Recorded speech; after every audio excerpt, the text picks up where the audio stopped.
Good morning, everybody. Welcome from wherever we find you this morning.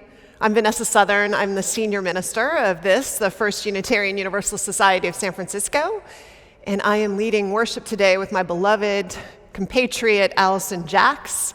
It's lovely to have you all with us. Oh, and I guess we have a special guest. Oh, yeah. The magic. It appeared. The magic we box. have the magic box, and sometimes it just appears. So it's been a while. yeah, I mean, It's we're well-timed. talking about joy today, so maybe there's something that might be worth taking note of. Oh, it's Joyful. She's made an appearance today. Great to see you again. It's been a long time. This is that's nice. it's fun. It's decorated. It's one of those thermoses that keeps things hot. Oh, hey. It has hot tea. And look at this the beautiful magic handmade mug. box really came through this morning. You can't see, but this one has Galen Workman's cute little long-haired dachshunds. It just makes me happy to look at it. We know dogs you all bring are joy. having your tea and coffee, right?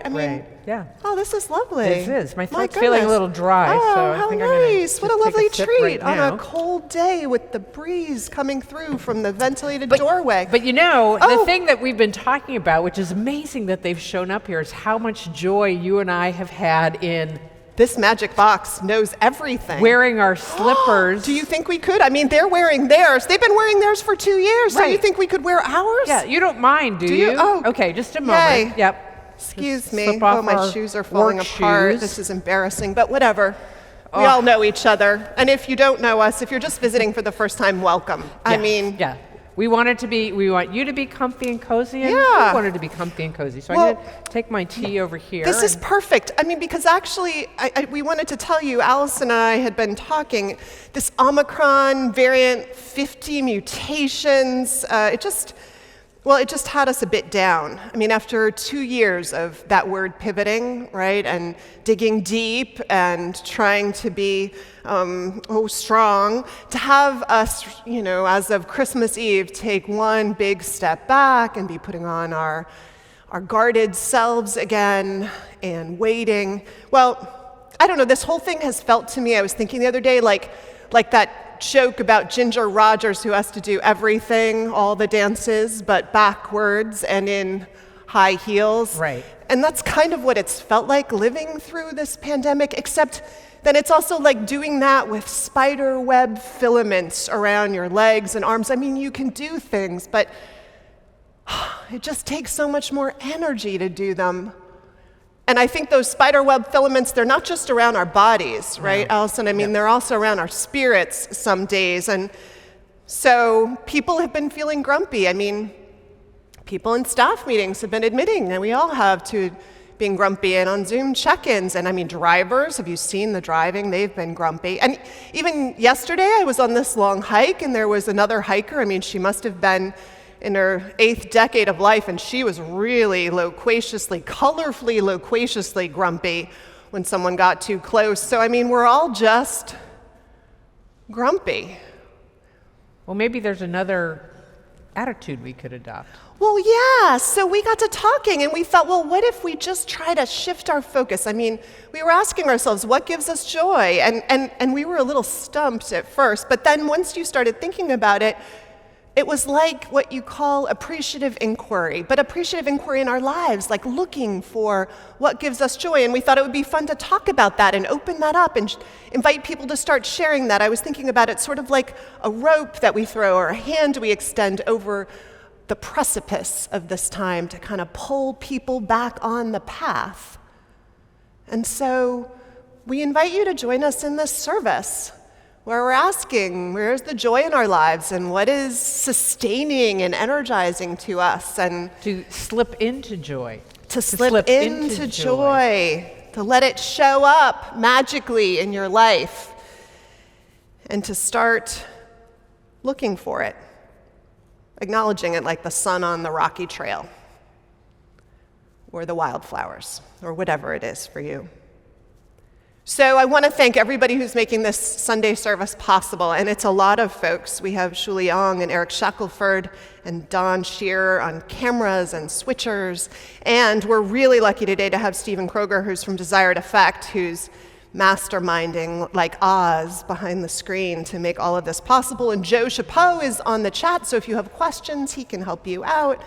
We have our Zoom coffee hour hosts, Remigio Flood, who got this whole building ready after a big bar mitzvah yesterday, along with others yesterday, trying to get us ready for Sunday. So much, and in particular, our musicians, who, like Alyson and I, started looking for what gives them joy. And you'll get to benefit from that. So thank you, Reiko Odelaine, for the gorgeous prelude, and we look forward to the postlude. And thank you to Mark Sumner for helping pull together and invite all of it to take root and flower into this morning's service, to Leandra, Ramm, and Brielle, Marina, Nielson, and Richard Fay, all of her, Ben Rudiak-Gould, all who are going to bless the service in various ways. Thank you all. We light our candle then for all of you who are not here in body until we can be together again in body, but we are always together in spirit, and the spirit of joy. And maybe we add to this candle blessings for the 49ers, who gave us a little spark of joy yesterday too. So, welcome to worship. Let's begin today, really appropriately, singing our opening hymn of the morning. You may recognize it from your childhood. Oh, what a beautiful morning. Join in. Welcome.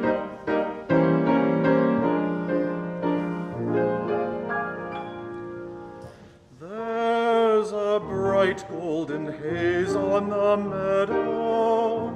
There's a bright golden haze on the meadow.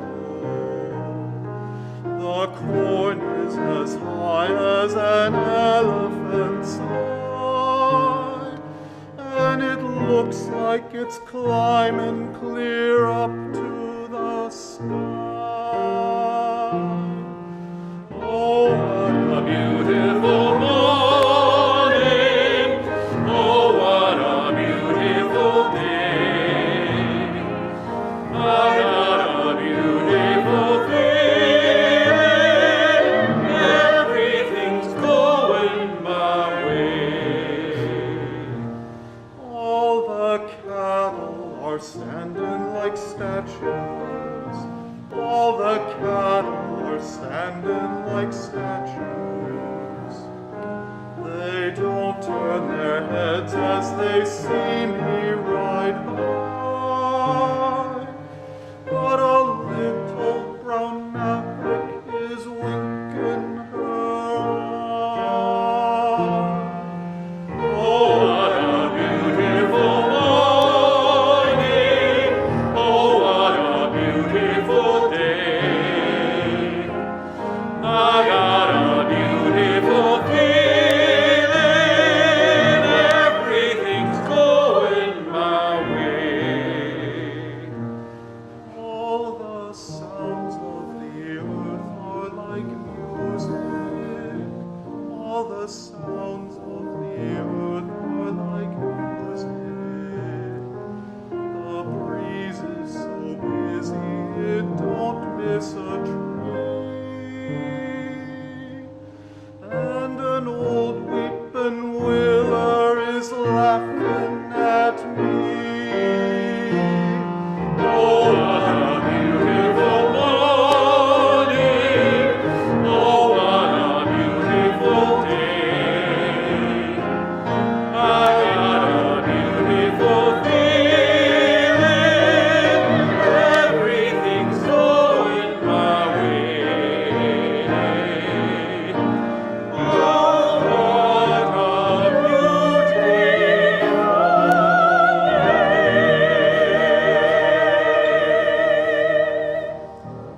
I invite you to join us in the reading the words printed in your order of service for our chalice lighting. We light this chalice, the light of truth, the warmth of love, and the fire of commitment, we light this symbol of our faith as we gather together. As we prepare for worship, I invite you now to join us in reciting our covenant. The words are found in your order of service.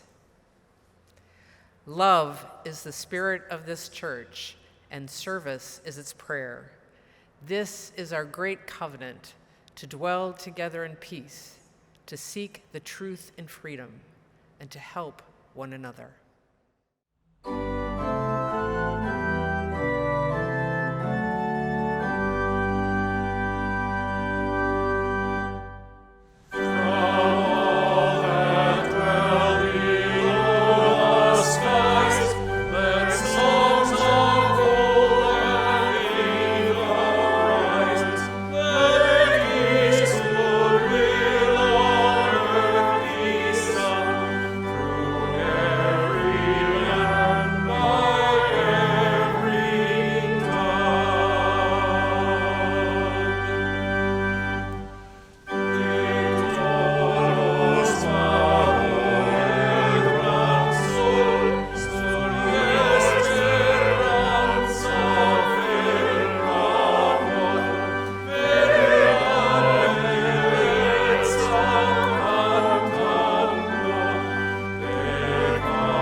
As part of this service, we asked each of the musicians to pick a piece and then to say why they picked it, why it gave them joy or was related to a secret pleasure. There was a song about corn dogs that didn't quite make it into worship that we'll save for another time. But I invite you to listen to the introduction to each of the pieces and then surrender to the piece and the musician who says it speaks to a joy, a pleasure that it gives them in their lives. Good morning, I'm Richard Fay, and I love this pragmatic poem by the woman poet Mary Coleridge, who lived from 1861 to 1907. Love went a-riding. And I feel that it uniquely fills out the forbidden fruit theme. Love, the rider of a magnificent Pegasus, the mythic horse with wings, will not share her thrilling ride with onlookers despite their pleas to join her. The setting is exciting and colorful and so much to sing. And now you get to hear it on my video. Oh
recognizing there is human suffering all over this world in the course of natural and human catastrophes, we honor 3 such places of suffering and struggle. We ring our gong first, as we have since July of 2019, for those lives held and those lives lost in federal custody in our detention camps, for the struggles at our borders that continue, and all realities in our nation that speak of that disregard for human life that reflects the xenophobia, racism, greed that threads through our nation's history. We ring our gong 7 times for this week of days, bearing witness to the deep, ongoing spiritual tear in the fabric of our shared lives. We ring our gong additionally once for the losses to COVID-19 this week. 53,818 lives taken from this world this last week by the virus.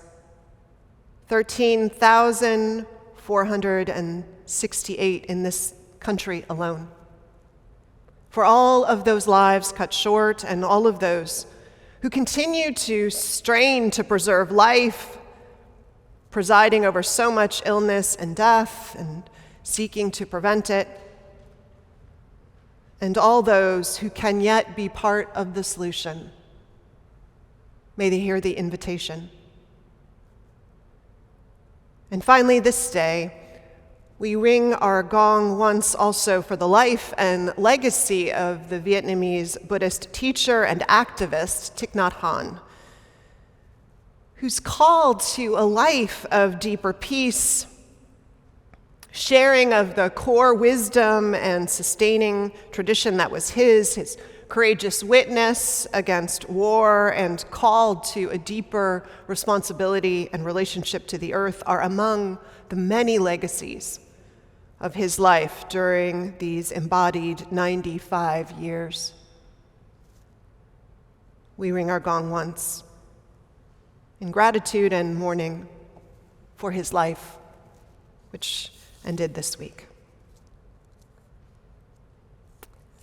And so may we all hold together the struggle and suffering of this world, but also resolve this week to ease its tide, howsoever we can.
Let's join now in a time of prayer and reflection.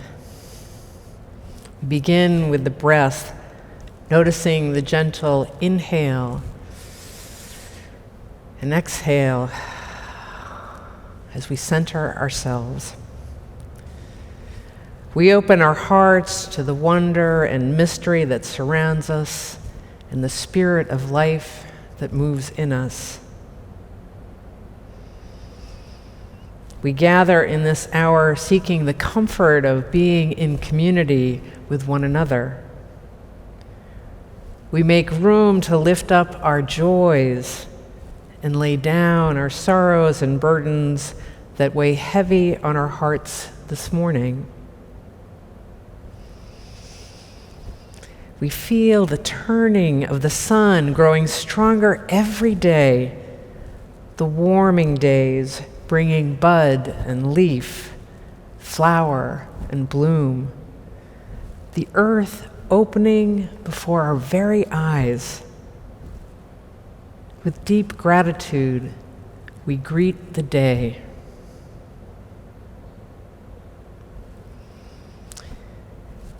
And we remember those in our community in need of our thoughts and prayers. This morning, we send our love and care to the Jones-Most family, for Lee as he slowly recovers from an extended illness, for Yvonne and daughter Raven, who ask for our prayers during this difficult time. We hold you in love. May the love that binds us to one another in good times and bad be with us now. May the warmth of that love carry us through the days ahead. And let us join now in a time of silent reflection, feeling our hearts open to receive the blessings of the day. Amen. Recently, Leandra Ramm was able to sing the piece you are going to hear at the San Francisco Symphony, which was an extraordinary experience, she said, to be back performing. And this piece in particular, she writes the following about it. It's amazing to think that Hildegard von Bingen was a commoner from the 12th century, and we know her name today. Women in the Middle Ages were restricted to certain roles, namely that of wife, mother, agricultural laborer, artisan, or nun, N-U-N. Only a small number of women were taught skilled crafts, and education was prohibited. In this world, not only was this woman a composer, but a visionary, an artist, a nun, and more. While it's noteworthy that she was a female writer in a male-dominated world, the depth of Hildegard's writing and the fact that they were preserved is extraordinarily remarkable. 69 of her compositions survive today, one of which will be sung in a moment, O Ruber Sanguinis. Her music features soaring melodies that broke the boundary range of Gregorian chants at that time. Her music consists of no harmonies or chords, just the single line of melody sung by one or many voices, and which, on listening to, has an effect that is soul-searingly beautiful. Voices so pure and clean, a golden elixir fed to the listener through song. This song, O Red Blood, speaks of the flower that blooms to open the gate that is choked by the serpent in the garden, whose hiss is the cold, withering winter wind. The flower that overcomes this evil are the virginal martyrs of Ursula and her companions. It's tough stuff, the lives of martyrs.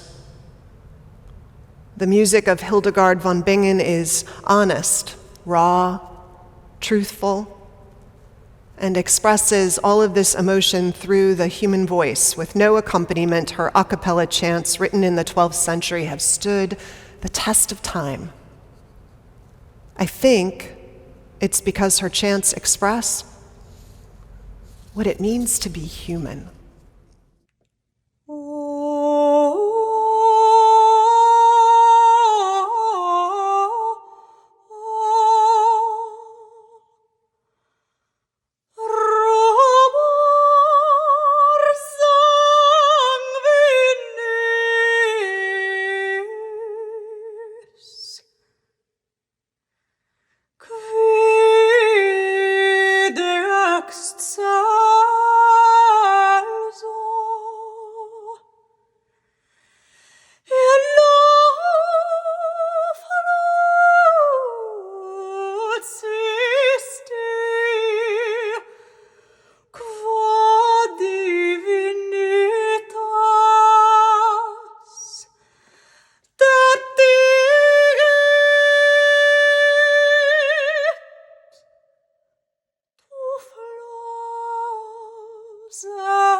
Our reading this morning is taken from a collection of poems entitled Breathe by Lynn Unger, who is a local poet and a Unitarian Universalist.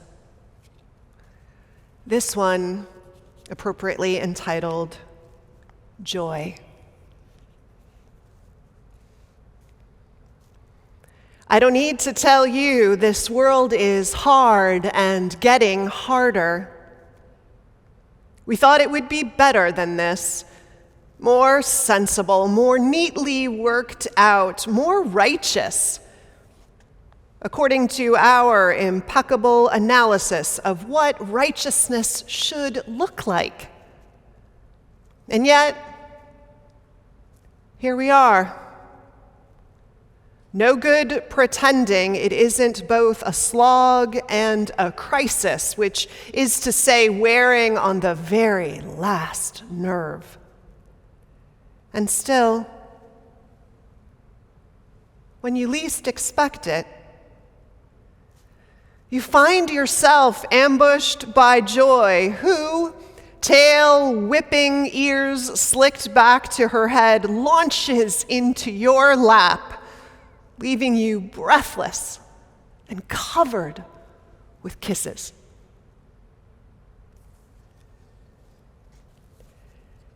Here ends our reading. And now the offering for the works and ministries of this community will be both given and gratefully received. Hi, I'm Nancy Munn. And my guilty pleasures are staying up too late watching Netflix by myself, and I think the moms out there know what I'm talking about, or reading the latest installment of Outlander. But if I'm really honest, I am a ridiculous people pleaser at heart, and that often makes me feel guilty.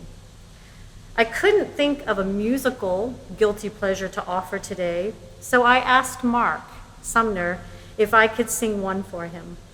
I hope I make him smile when I sing this lovely Sondheim song that he requested, and that will make me happy.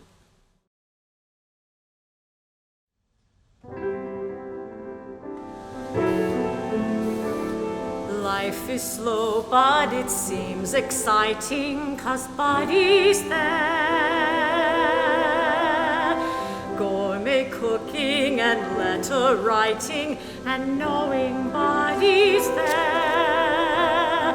Every morning, don't faint, I tend the flowers. Can you believe it? Every weekend, I paint for umpteen hours. And yes, I miss a lot, living like a shut-in. No, I haven't got cooks and cars and diamonds. Yes, my clothes are not Paris fashions, but in Buddy's eyes, I'm young, I'm beautiful. In Buddy's eyes, I don't get older. So life is ducky and time goes flying, and I'm so lucky I feel like crying. And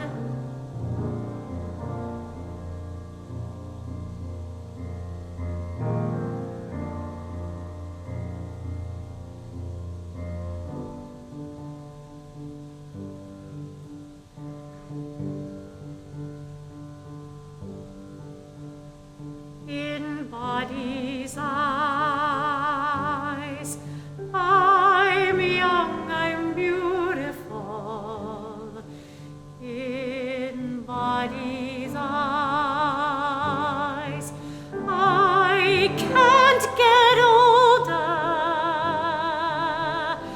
I'm still the princess, still the prize. In Buddy's eyes, I'm young, I'm beautiful.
Over the holidays, Wendy and I spent time in Tomales Bay. It rained the first couple of days, keeping us inside. I wrote up a sky report in my journal. Thick, heavy rain-filled clouds gather, casting deep shadows across the green hills and turning the bay a deep and ominous gray. Whitecaps rip across the water and the winds whip through eucalyptus trees. A gang of crows takes to the sky, circling round before roosting on the tops of cypress trees. After 2 days of storm watching and lots of eating and reading, the sky broke and we headed out to hike the Drake Sestero Trail in Point Reyes National Seashore. The air was cold and clear and clean. The bright sun kept us warm as we walked. On our way back, we saw a man birdwatching on the bridge that crosses Home Bay. His binoculars focused on a white bird swimming on the water. I dug out my binoculars to see what drew his attention. I guessed duck. "What kind of bird is that?" I asked. "Oh, it's a hooded merganser," he said, and went on to tell us about the bird's markings and migrations and mating habits. "Beautiful duck," I said, showing off my deep knowledge of waterfowl. But instead of brushing us off, Mark invited us in, sharing more stories about birds in the bay. And soon Wendy and I became the #1 fans of the hooded merganser. It turned out that Mark got interested in birding after a breakup with a girlfriend in 2004. He turned his attention to ecology and began taking classes at City College. For a class project, he and his classmates, among them photographers, musicians, editors, and writers, and all bird lovers, decided to write a book about the birds at Heron's Head, a city park located in the Bayview between the recycling center and Hunters Point. We listened, fascinated by his story and his love of birds. It was one of those unexpected, joyful encounters that comes when you least expect it. We said our goodbyes and gratitudes and headed on our way. Back at the parking area, we ran into Mark one more time. He came over to the car and handed me the book, a field guide to 100 birds at Heron's Head. There was only one word of how I felt: overjoyed. I insisted he autograph it for me and promised I would head down to Heron's Head as soon as possible to begin learning about the birds in my extended backyard. The following week, book in hand, binoculars bouncing on my chest, I spent the morning at Heron's Head. In an hour, I found greater and lesser scaup, brown pelican, great and snowy egret, and black-necked stilt, and too many gulls to try and identify. What a joy! It never ceases to amaze me how a brief but spectacular close encounter, say one with a bearded and burly birdwatcher, can change your life. In the days since meeting Mark and joining the Hooded Merganser fan club, I'm paying close attention to what brings joy into my life. The return to semi-lockdown and the heavy headlines have made it hard. But I keep searching to expand my joy playlist, one bird, one unexpected close encounter at a time. Shortly after my birding adventure, I stumbled upon a story by Reverend Tish Warren Harrison, an Anglican priest, writing in the New York Times a piece entitled, "How I Freed Up Time to Daydream." I love daydreaming. It is one of my great joys and secret pleasures these days. In an effort to make more room in her life, she decided to leave Twitter, that pesky bird, because it was taking up too much of her time. It was hard at first, but she noticed a change. Tish Harrison writes, "But leaving small moments empty, silent, and in some sense useless is a tiny taste of a life wrapped in silence and mystery. In the same way, our days, which are so full of work and thinking, of arguing and learning, of disappointments and confusion, of striving and creating, we must have moments when nothing much is happening. But leaving these small moments empty is what makes the difference between noise and music." The next day, I wrote in my morning pages, maybe the thing is not to think so much about manufacturing joy than just keeping an open space for it to emerge and come into our lives. We need rest stops to dream. We need space for the close encounters that bring joy into our lives.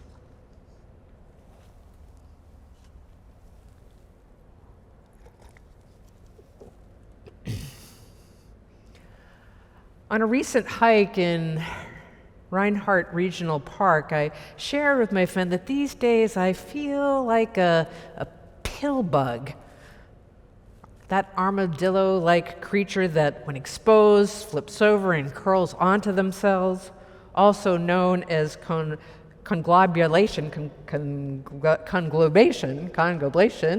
I'm trying, conglobation, a fancy word that means to form a ball.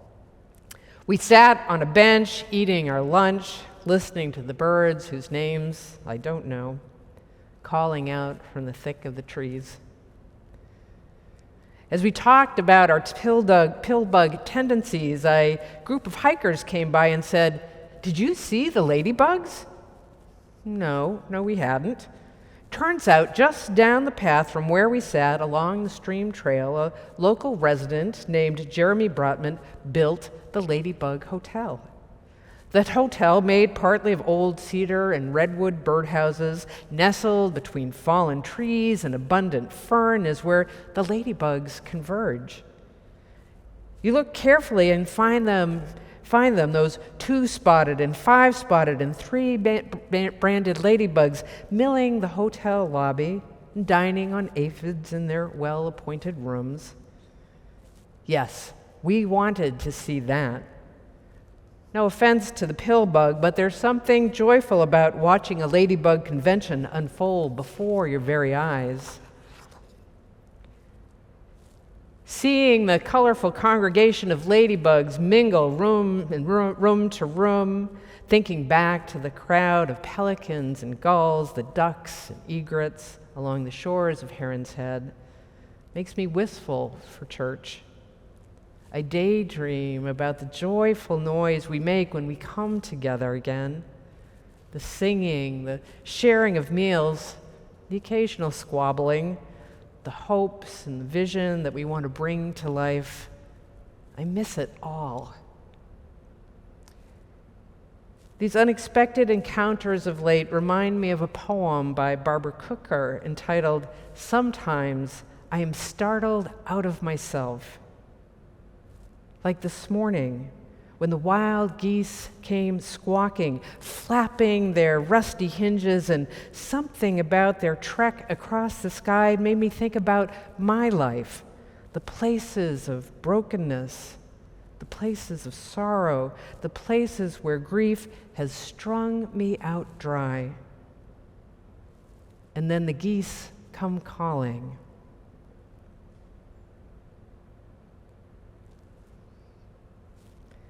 Don't let lockdown keep you from looking up at the sky. Maintain safe distance, but don't close the door on an unexpected close encounter. Raise your joy receptors, search out the sounds that will make your playlist richer. strip your armor and take flight. Joy is calling to you. Make time to look and listen. You'll be startled by what it has to say. So I chose a song for my days in Los Angeles when I would commute back and forth from Hollywood to Pacific Palisades, which, if you know anything, that is a nightmare commute. And I would get home vibrating from the stress of all of the traffic. And I would pour myself a glass of wine, and I would go sit on my little patio and watch the big palm tree sway in front of the Hollywood sign. And I would do it to this album, Come Away With Me, because I always referred to it as musical Valium. I would put it on and just go, ah.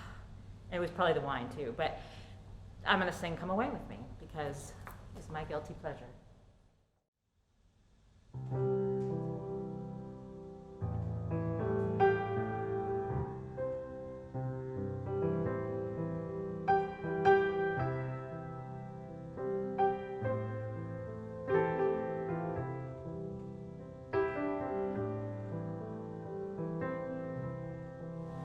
Come away with me and night.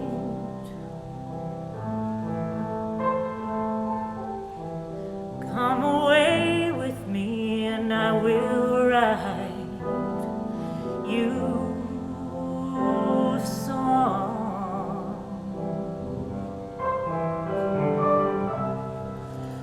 Come away with me on a bus.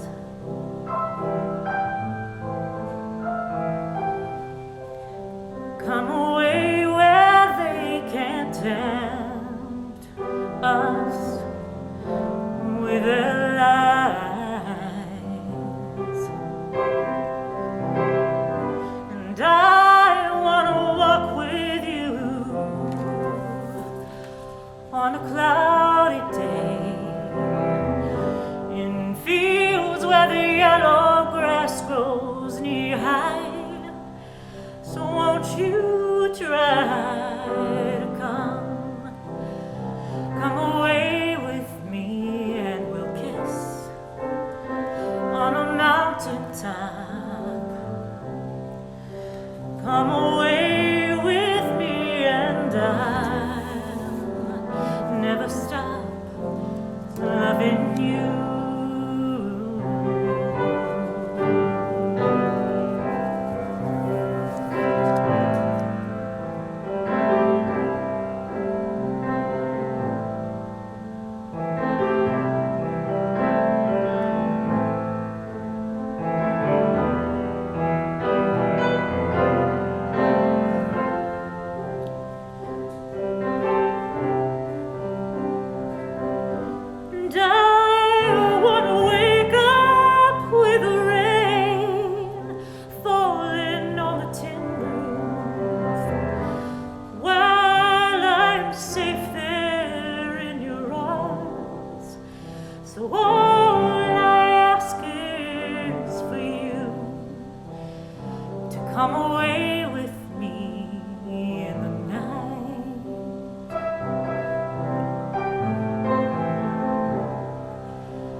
So many different metaphors have come to me about the pandemic. Like maybe it's like one big shared experience of being that frog in a pot where we slowly lose more and more verve, not really realizing it. Or better yet, suffering from some equivalent of seasonal melancholy. And then right when the sun started to get stronger, the great hand of fate set the clock back by a couple of months. And we all got deflated a bit. But as someone who struggles actually a little bit with seasonal melancholy, slowing down a little energetically as the days get shorter, I happen to know there is a cure. turn your face toward the sun. You know, how all those folks, myself included, have ways to make sure we get that full spectrum light that resets our bodies and our brains, either sitting in the sun intentionally for 15 or 20 minutes a day whenever the sun is strongest, or buying one of those silly visors or lights to read the morning paper by to make up for those days of low light. Well, you and I, we can turn toward the light too. We can choose to focus on what gives us life and pleasure in the midst of so much that's hard, now, always. The truth is, I think consciously or unconsciously we do that, like plants with that phototropic reflex, right? Who turn toward the sun, so do we. I mean, sometimes it's not necessarily conscious.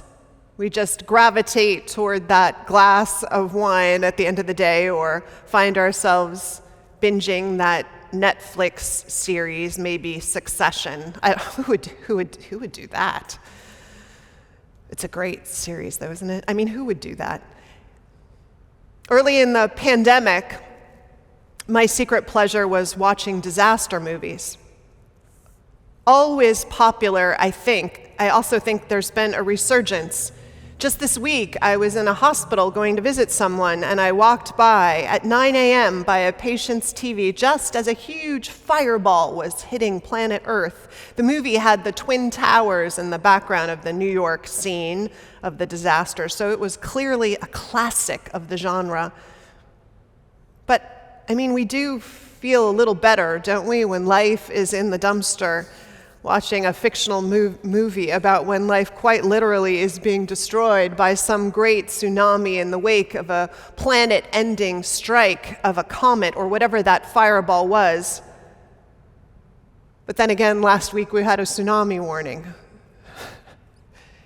You either have to laugh or cry.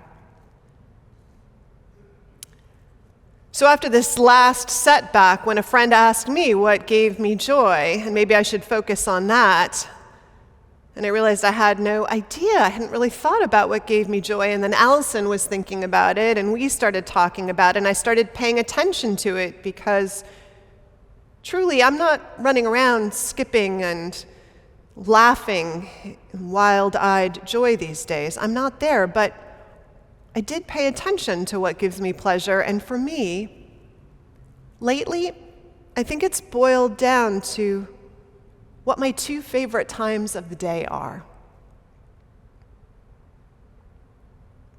It's probably just a little thing, I guess, but this is what I've got right now.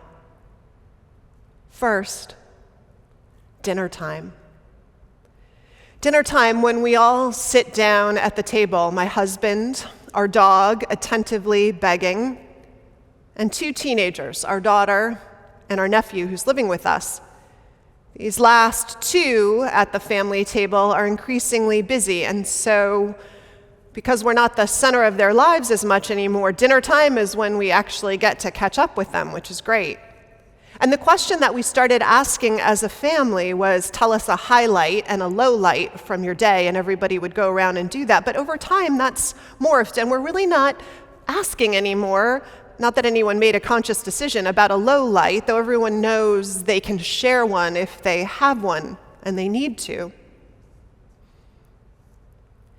And every time we do ask what everybody's highlight for the day is, one person calling us back to that family ritual, there's this way that everyone gets quiet, and you hear this inhale of breath at the table.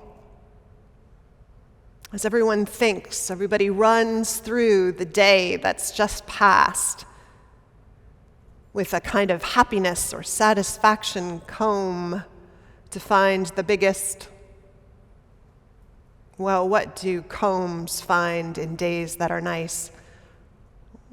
Flowers that dropped into your hair, I guess, would be the metaphor.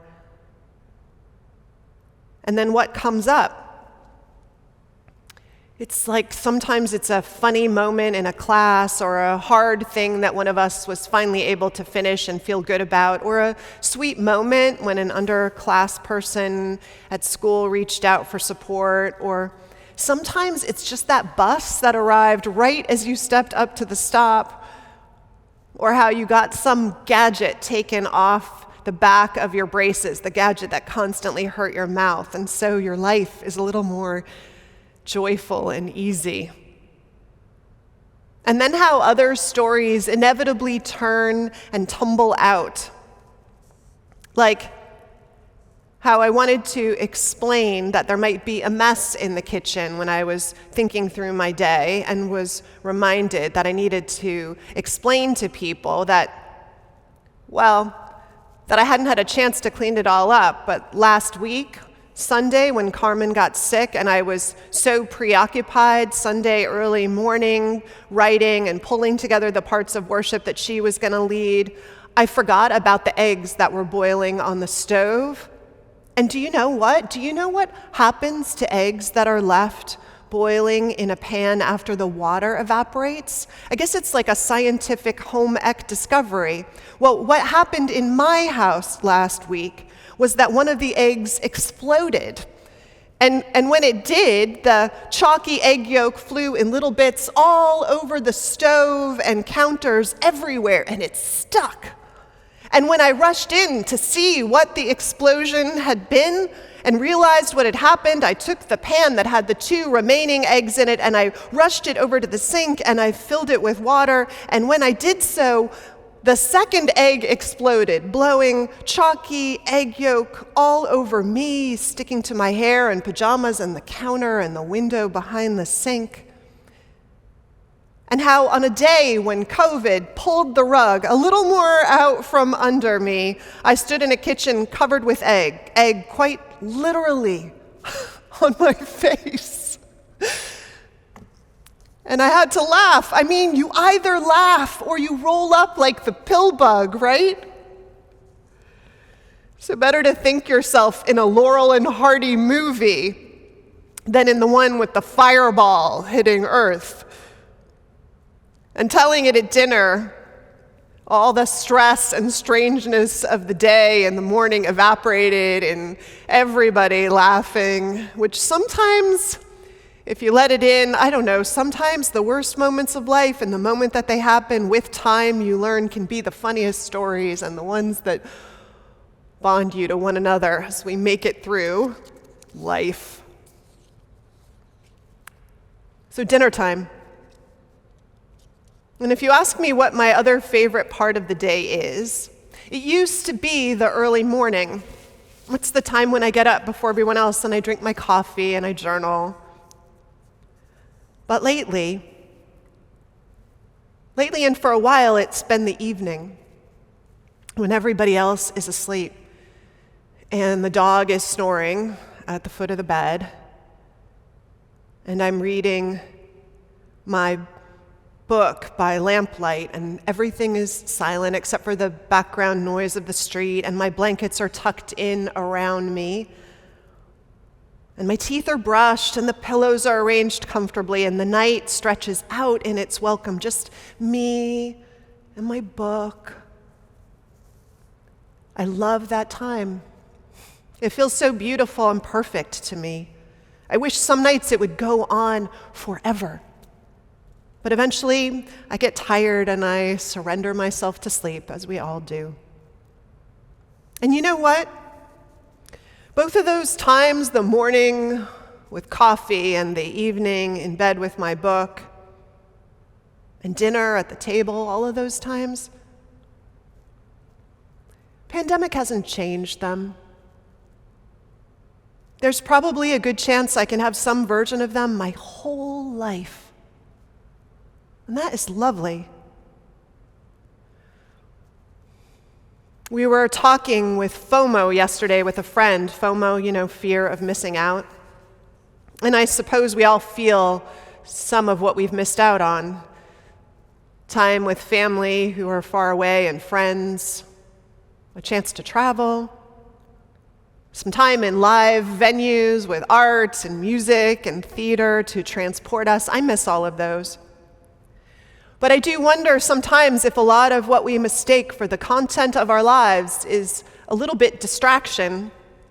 I thought the other day on my hike of how the trees and the mountains, in their stately presence, oblivious to all the things that fill my days with worry, seemed to be whispering through the clatter of leaves and grasses, "It's all good. Just this. Just this." Pandemic hasn't taken that away either. Maybe, in fact, it's making it easier to find.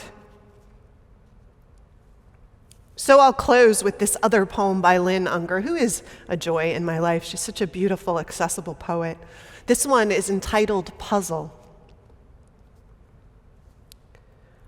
Today, I mailed a package, walked over to get ice cream, coffee with those tiny chocolate flakes, then came home to a kitchen that was scented with gardenias that my neighbor cut for me yesterday. Here's the challenge. Count the blessings contained within this ordinary tale. Like the puzzle with all the triangles, the number you have chosen is almost certainly too low.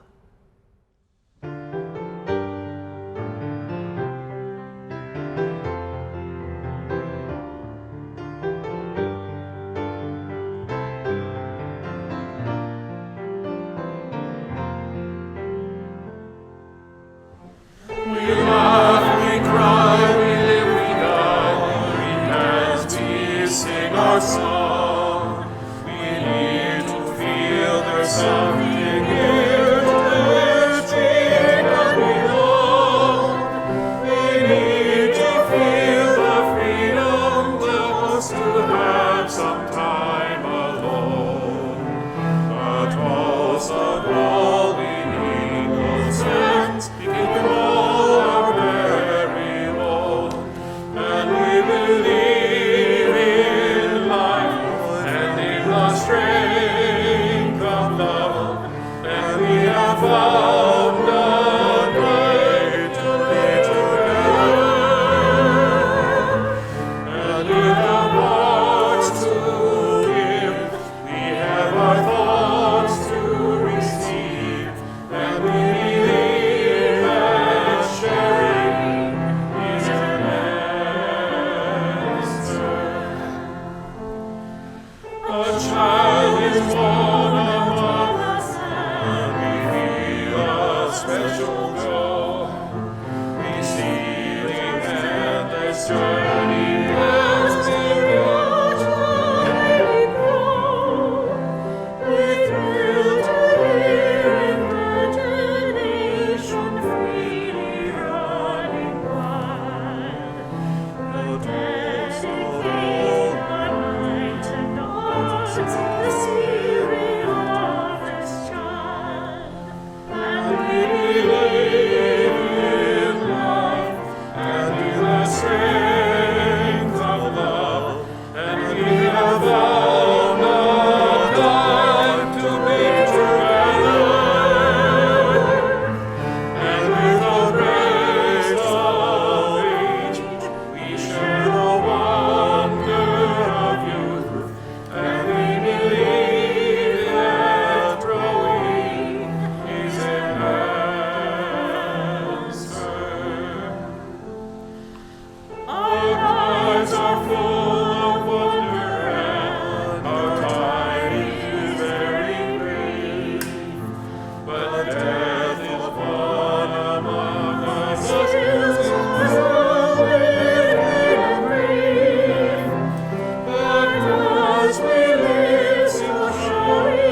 And now, in our comings and our goings, may joy find us and we leave room for joy. May the light of love shine upon us, out from within us, be gracious unto us, and grant us peace, for this is the day we are given. Let us rejoice and be glad in it. Amen.